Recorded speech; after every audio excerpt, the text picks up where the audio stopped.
It's May, which means two things. I am dangerously close to being 25, but also it's time for a recent reads. As usual, I will leave related reviews down in the description bar below, but the first book that I read right after We Are the Ants was a reread, and that reread was of The Hunger Games by Suzanne Collins. I reread this book for the rereadathon that was hosted by Murphy, and I really enjoyed it. 5 out of 5 stars, obviously. The next book that I picked up was Cruel by Rosamund Hodge. This is a fairy tale retelling of Beauty and the Beast, and it tells the story of Nyx, and when she was born, she was actually the daughter that was bargained off by her father to marry the gentle demon lord. And because this is her destiny, her father tells her that once she is in his house, she has to try and kill him in order to save their kind of village.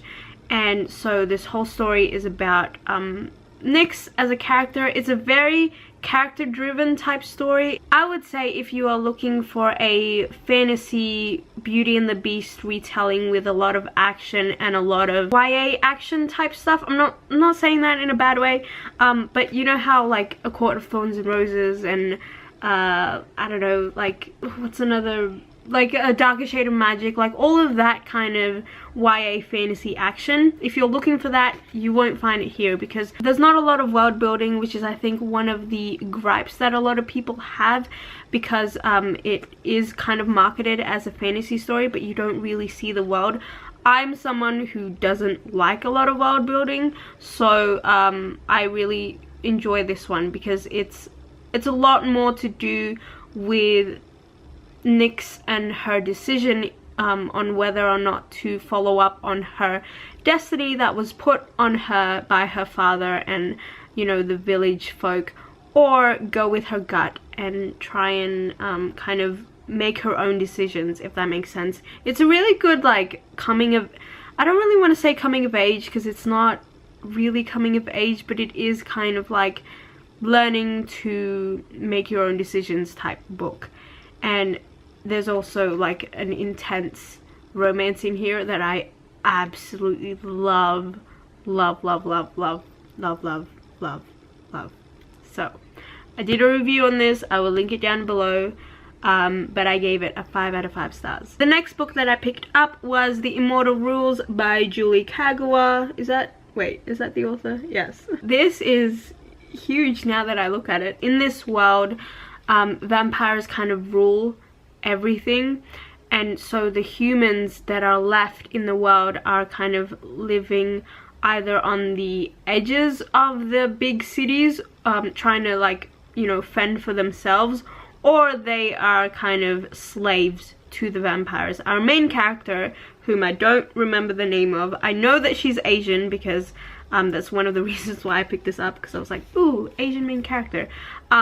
The model in the front doesn't look Asian, which kind of annoys me a little bit.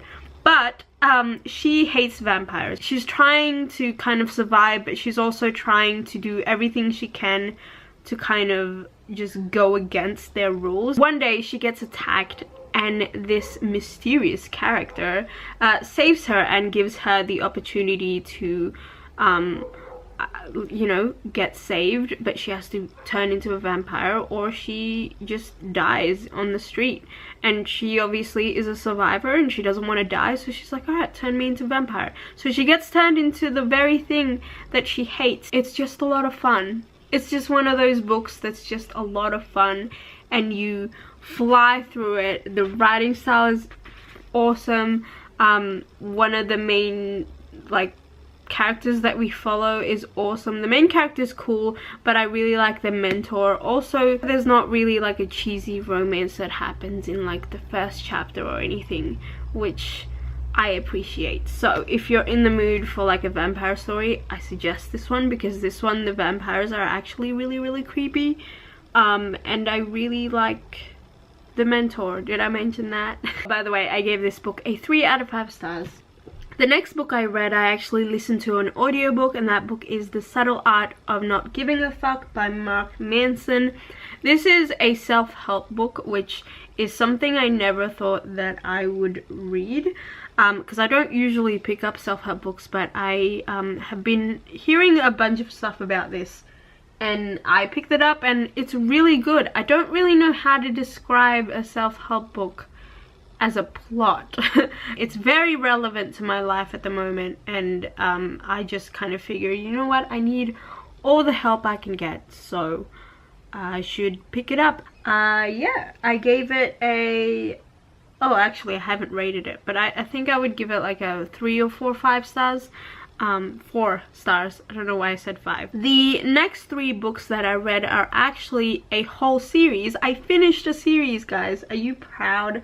I actually binge read this whole series in a span of 3 or 4 days, which is insane for me. So you know that I'm avoiding something in my life. I read the Darkest Powers series by Kelly Armstrong, and the first one is The Summoning, and the second one is The Awakening, and the third is The Reckoning. And this is a series, this is a paranormal urban fantasy series about this girl who gets kind of admitted into this private mental institution type thing. It's sort of like that, but it's more like a house. It's not like a hospital. And she meets a couple of people there, and she soon discovers that she's not actually schizophrenic, which is what they diagnosed her with. She's actually seeing ghosts because she is a necromancer, and a couple of the other people in this home have some sort of super magical powers as well. And it's a really fun read. I actually really like it. I gave the first one a 3 out of 5 stars, the second one a 2 out of 5 stars, and the third one a 3 out of 5 stars. Anyway, that is all from me today. Let me know what are some books that you really liked that you read recently down in the comments below, and as usual I will leave the related links down below as well, and I hope you're having a great day, and I will see you soon.